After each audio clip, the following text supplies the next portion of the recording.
So the purpose of this video is to encourage you to start your own sharpening business. It doesn't take much of an investment, and it's pretty simple to do, and you might not be able to make your full living off of it, but it's a nice little income on the side. You could develop it into a full business, but the way my sharpening business has been evolving, and I just want to kind of tell you some of the changes that I've gone through and some of the things that I do in my business that might be useful for you. This is essentially my whole sharpening station right here. I have just a drill with a buffing wheel that I made out of MDF board with a buffing compound on it and a grinding wheel. This is my #1 tool. I use this for just about everything. This is a jet sharpener, which is about the same as the Tormac that's out there, and it has a water wheel on it, and I replaced this wheel with a buffing wheel. Again, I made it out of MDF board. About the only time that I use this wheel is for carbide. The stone here is it's a water stone, but it is like the Japanese water stone. It's soft, and for doing carbide, that is the best for roughing it down. And then you buff the carbide. You can use a diamond wheel, diamond stone, or a buffing wheel like this. For 99% of all my sharpening is done off of this system right here.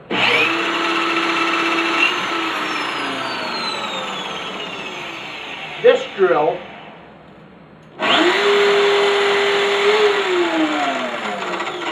I've got Scotch-Brite pads on here, and what that does is that just cleans the knife. If they come in, the knife is a little rusty or has some stains on it, and even on the handle, I can clean it up with that. And to make that wheel, it's just, this is a coarse one and this is a finer one. But I just get the square Scotch-Brite pads. I cut them in squares, poke a hole through them, put them on a bolt with the big washer on both sides, and so what if they're square to start off with? They eventually round down. This here coarse one still has some flat spots on it, but it'll round down kind of like this does here. But if the scratches or the stains are quite heavy, I use the coarse, then I will go to this. It just takes a minute, and the customer, it's a little added benefit for the customer to have their knives cleaned up.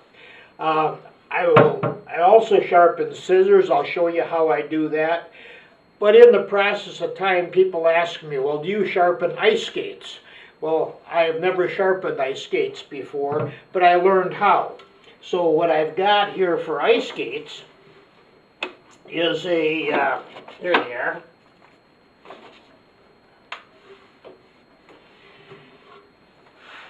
So it turns out hockey skates, this person brought the hockey skate to me, and it wasn't ground on the center. It's hollow ground, but one side was sticking down too far. So when they ground it on the normal grinder that they use at the skating rinks, they didn't center it. And both of his skates were offset, and the skates weren't working right. So he brought them to me, and I don't have that grinder. But the hockey skate has got a 1/2-inch radius, which is a 1-inch diameter, and this file is a double milled file, so it has the mill in both directions, so it's a little finer, and it is the right radius for doing the hockey skate. So I've made a block of wood that I can put this file in, and a wide enough slot to put the blade that it holds that at a 90-degree angle, and it puts it right on the center of the file. So now when I can just take the skate and I can just shave it right down and hollow grind it. Did a good job at sharpening his skate. So the skate is hardened, but it's not as hard as a file. The file is about a 72 Rockwell and the skate is less, so it does cut the metal off the skate. So this lady brought figure skates, and instead of a 1/2 inch radius, it has a 1 inch radius for the hollow grind for figure skates. And I couldn't find a file that had the 1 inch radius. So what I did is I got to thinking about it, and 1 inch radius is a 2 inch diameter. Here's a 2 inch diameter, and I found that if I just took a file, this 1/2 inch radius file, and if I put that on a 45-degree angle, that is the same as a 1 inch radius. So it takes the 1/2 inch radius file to a 1 inch radius file, and it fits that curve very nicely. So all I had to do was make the block of wood with the hole the file, but cut the blade at a for the blade, the guide at a 45-degree angle, and that got close enough that it sharpened the figure skate very well. The saws, I wasn't doing saws, and the fella come to me was a meat cutter, and they have these power saws for meat cutting, and the fella that used to sharpen his blades for that, the blades, first of all, are quite expensive, but he's out of business. So he come and asked me if I could do it, and it still takes it's the triangle file, and it's a double milled, so in both directions it's smooth. And this is what you sharpen the teeth with, but it has a set. So I went and I got an old set on eBay for doing the set, taking the teeth and alternating it, and it did a very good job. So a little bit of experimenting. So normally when I'm sharpening something that I haven't sharpened before, I'll ask them if I can experiment. I'm straight with them. I say I've never done that before, but I'm sure I can do it. I won't charge you anything, and the blades are dull anyhow, and he hasn't got anybody to sharpen them. So that's how I got into sharpening his blades for meat cutting. And it's the same as a regular crosscut saw, rip saw, and even a circular saw. And so, and to do the carbide saws, you can use a diamond for the polishing. You can use a waterstone. So if you don't have one of these here with the soft wheel for doing carbide, just your regular Japanese waterstone. It's just like this wheel, it will do it. It's a little bit slower, but it doesn't take that long. And carbide is only a little insert on the end of the tool, and I did some lathe tools that were carbide, some old Craftsman lathe tools, and a Japanese waterstone works well for sharpening carbide. The other thing on the bench here is my safety glasses, and this is Goop, which is the waterless hand cleaner, and it's also okay for food grade. So that's normally when I clean the blades. I have been using my buffing wheel pretty fast, and the buffing compound has got a wax in there, and so the speed is fast enough where it'll melt that wax and it sticks to the blade, and that's where I use the Goop and a little paper towel, and I clean it off. It makes a nice orange smell, cleans the blade up very nice. So that's another little handy thing to have. And when you're working grinding metal, your hands get dirty, so that's also the Goop for that. The way I charge, mostly what I sharpen is knives. So people bring me their kitchen knives, paring knife, their pocket knives, and my price that I charge for a knife right now is $2. And I get a razor sharp edge on there. So first, for the jet sharpener, it's a variable speed. So talking about the speed, I have it on the lowest speed. It's going about 90 RPM right now. I have been going at a much higher speed.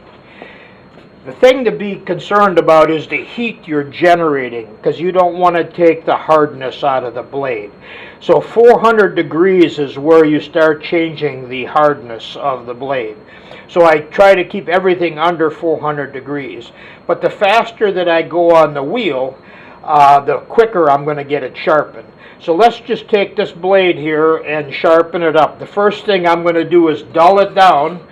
And then after I dull it down, then I will take it in real time so you can see it being sharpened and show you how quickly that I can sharpen. I'll explain the steps as I go along. So first I'll dull it down.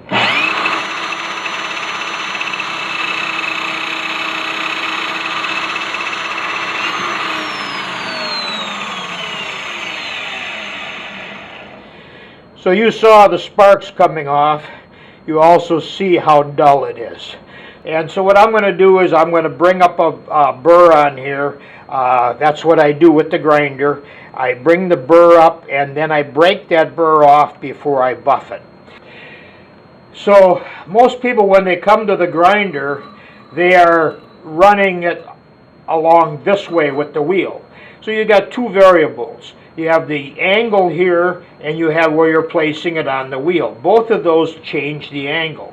So to eliminate one of those variables, use the flat part of the wheel here. Now it doesn't make any difference if you're down here, here, here. The only angle that makes a difference is the one with your wrist that you're turning. So when I go and I'm sharpening, I will keep it steady coming across the wheel like this. I turn it over and I'm going across like this. So I've only got one variable, so the only thing I have to concentrate on is whatever angle I have it on this side, which for a knife is maybe a 10-degree angle. I'm coming and I'm doing that same 10-degree on this side. The first thing I'm going to do is grind it and create the burr.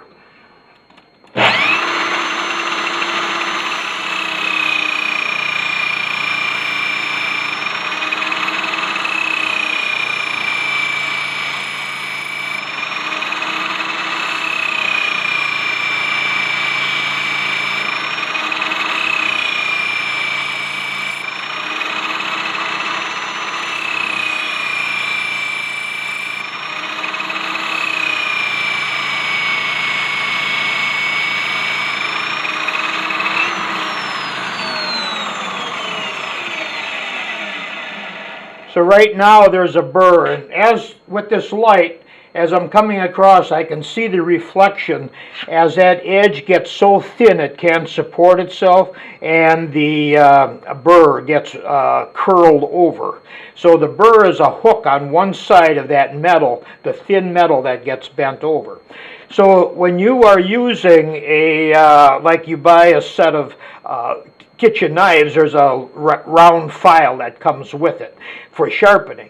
And this is as sharp as that will get it. It creates a burr. And that's what most people use, and they call that sharp. So I don't like doing that because that burr is going to fall off. And some of that metal that falls off is going to end up in the food, and you will ingest some of it. So what I do is I break that burr off. I take any piece of metal, this is just an old butter knife, and I'm bending that burr back and forth to fatigue the metal and have it fall off. And when it, probably not all going to fall off, and I might even take it and just come right across it like this, and I can still see there's parts of that burr on there, but I'm trying to break that burr off just by bending it back and forth. I do that before I go to the buffing wheel. Now this buffing wheel is an MDF board, and that's medium density fiber board. You can buy scraps of that at the lumber yard, and this is a buffing compound. You can get the buffing compound at any hardware store. Just rub the buffing compound on the wheel, and it's better to use a little than too much because you're going to melt it against the, then you'll have to clean it off the blade. But I've got quite a bit on there, and some is going to melt on there, but I just wanted to show how I apply it.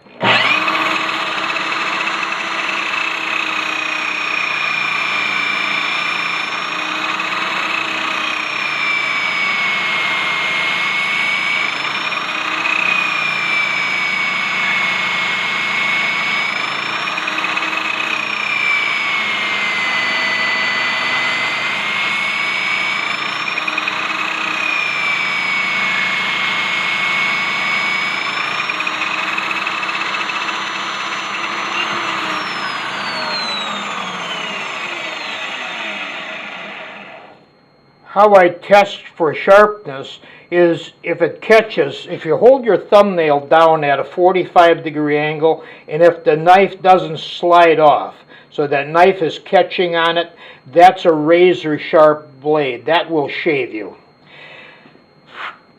The reason why I don't use a leather is the leather has a tendency to roll the edges over because it's like a pillow. It sinks down in.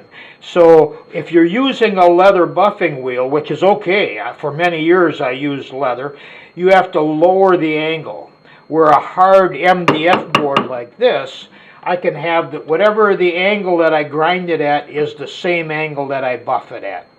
Slicing the paper seems to be the industry standard for checking sharpness, and so I just kind of wanted to show you that it takes only about a minute to sharpen the knife from start to finish if I don't stop to show you the burr and all of that. And so charging $2 for a sharpening job like that, it's pretty good money. Doing these small knives is even faster.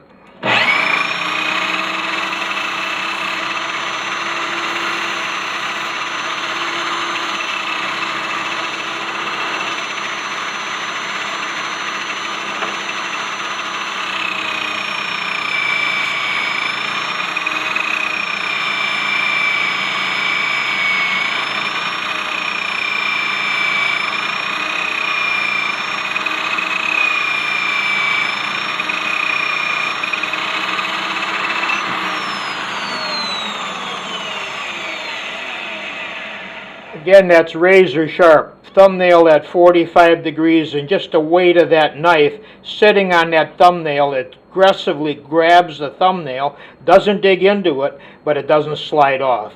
And that will shave you. It shaves the hair right off your arm.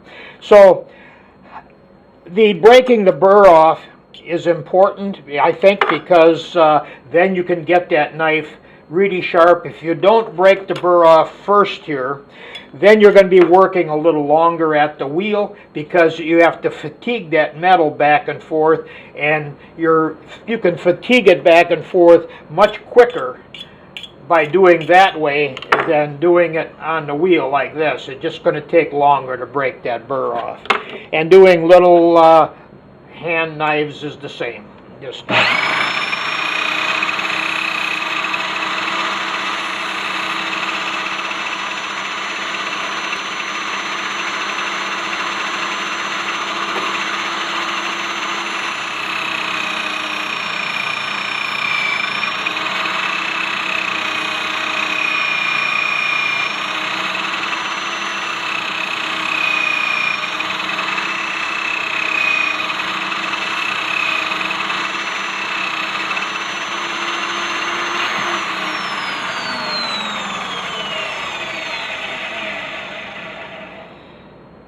so this is razor sharp too. So I'm guessing the speed I'm running this drill at is about maybe 600 RPM. You will see my other videos that I have in making the wheel and on this sharpening system.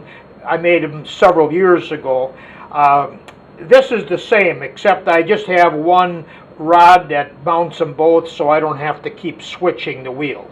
But it wiggles more, but at 600 RPM, it's pretty steady, and if it was running at a slower speed, then it hops more. You see how it hops when it slows down? But at the higher speed,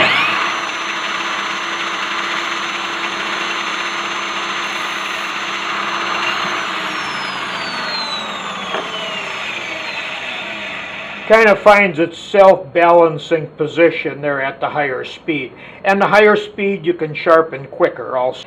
Now here's an old pair of scissors, and the scissors are only sharpened on this face, not on the faces here. The way I do that is on the same wheel, and I just in this direction, because the angle is just over, maybe you're tilting at about 15-20 degrees on an angle from being perpendicular here with the wheel.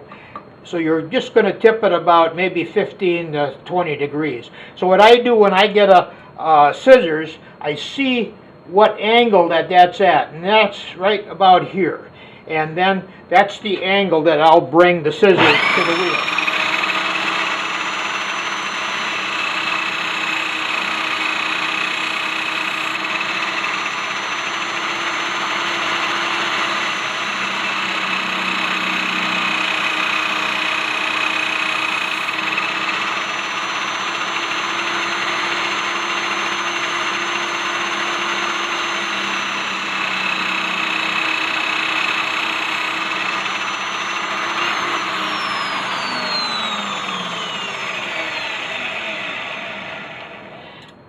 So I can feel the burr. As I go in this direction, I can feel that I ground that burr over on both sides of the scissors. And all I do now is I just break that burr off by closing the scissors. If I want, I can go back and polish on the buffing wheel using the same technique that I did for the grinding wheel. Now here was a box of garden tools or hedge clippers that were brought to me to sharpen, and most of those are like the scissor action, like this, and I sharpen them exactly the same way I did with this pair of scissors here. $2, or that's what I charge for something like this. Lawnmower blades are another money maker, and I charge a couple dollars to do lawnmower blades, and I'm looking for my balancer. Here it is. This is the balancer that you use for lawnmower blades, and all you do is the hole on the blade. This is has different graduations in depending on the size of the blade, but you drop the blade on here and you're just checking to see if it's level. So this is just a balance thing that goes back and forth. So the first thing I do when I'm doing a lawnmower blade is I clean that blade off, and so there isn't dried grass and things stuck to the blade, because you only want to measure the metal. So I take a putty knife and I scrape it off, clean the blade, then I check for balance first and see if I have to take extra metal off of one side or the other. Almost in all cases they're pretty well balanced, and I just grind it up. So to a typical blade, each side I treat as a knife. It's going to be $2 for each side. If the blade is really beat up, takes a lot of grinding because it hit a lot of stones and that, I might charge a little bit more for it. And hair clippers, like an emery sandpaper. So I take the cutter and I put it right down on the sandpaper. The sandpaper, I generally use a pane of glass that it's nice and flat, and I put that emery paper on there, and then I just rub both of the cutters I rub on the emery sandpaper, and then I will go and I will buff them.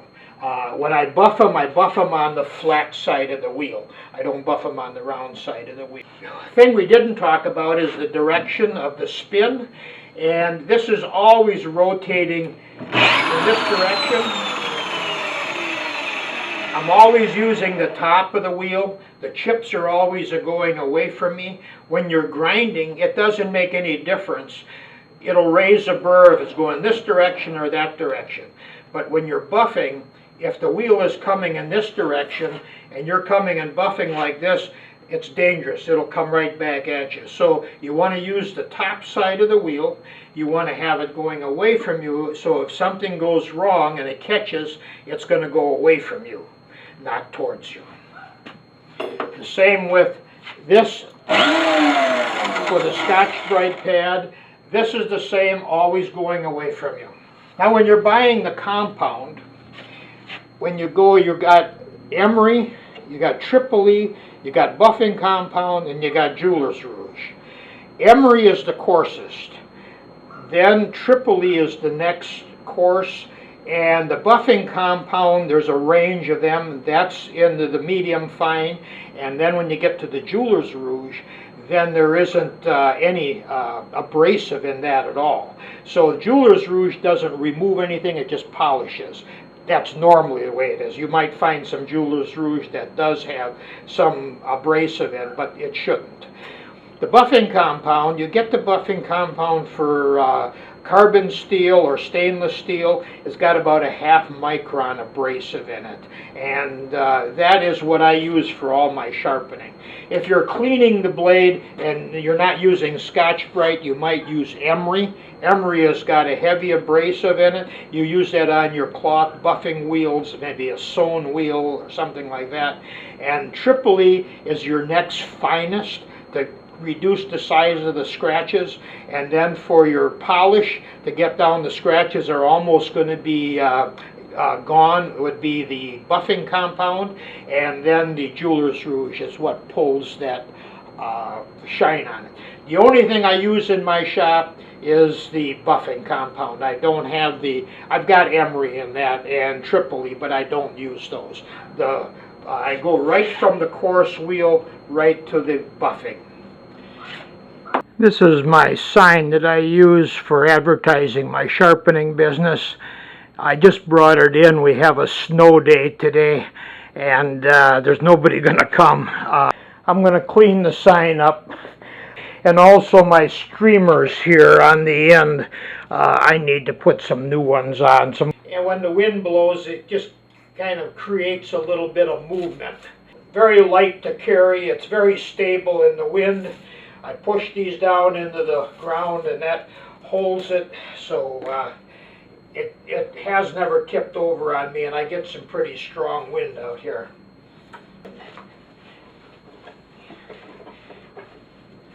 Clean all the dirt off of it here.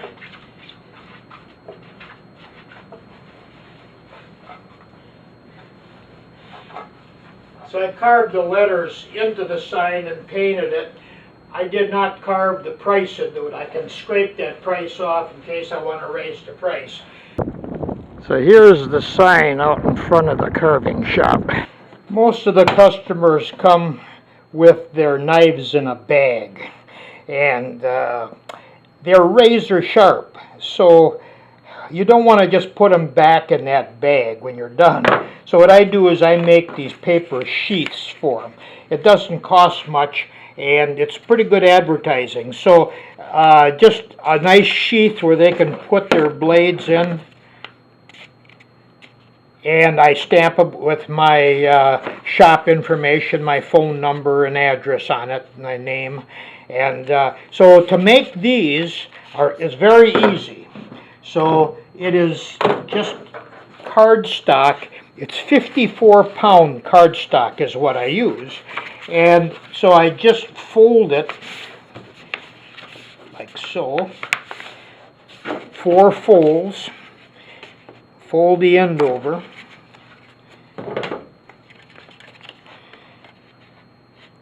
staple the end, staple along the sides like this, and I have a stamp with my name on it, and I just stamp it like that. And that's all there is to making a sheath. So I can, ahead of time, make up a whole bunch of sheaths. If I need a short one, then I just take the scissors and I cut it. And that's, so I cut it to whatever length that I need. If you have a knife that is wider than this knife, so it's a wide knife, then I use a 3-fold.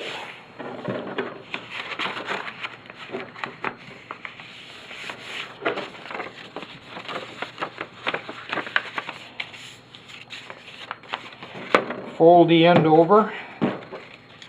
And if it's wide like this, I might put 2 staples in the bottom, maybe 3 or 4 up the side. And there you've got a wide one if the blade is wide. You see. And don't forget to stamp your information. Now on eBay you can get these rubber stamps with 4 lines on it for like $8. So it's just a nice service to the customer that really doesn't cost you anything, to send them home with nice sheaths for his knives. Normally when they come back, they still have the sheaths for them. Now I will look to see how clean they are and maybe just give them some new ones. But because, yeah, you don't want to be putting them into a dirty sheath. For advertising, I advertised in the paper. It didn't do much good. I ran an ad for a month in the local shopper. I don't think I got one customer from that. My sign that I have out in front of the shop, that is probably the best advertising. It's the cheapest by far. And people have come to know that I'm not always here in the shop, so they see when the sign is out front that I'm here, then they can stop in. They also call to make an appointment.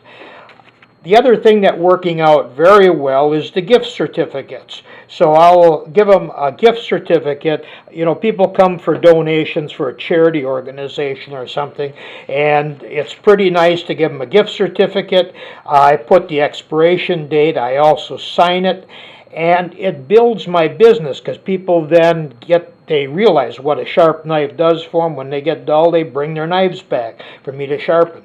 And normally $2 each is what I put on there. And so this has been increasing my traffic into my shop quite a bit.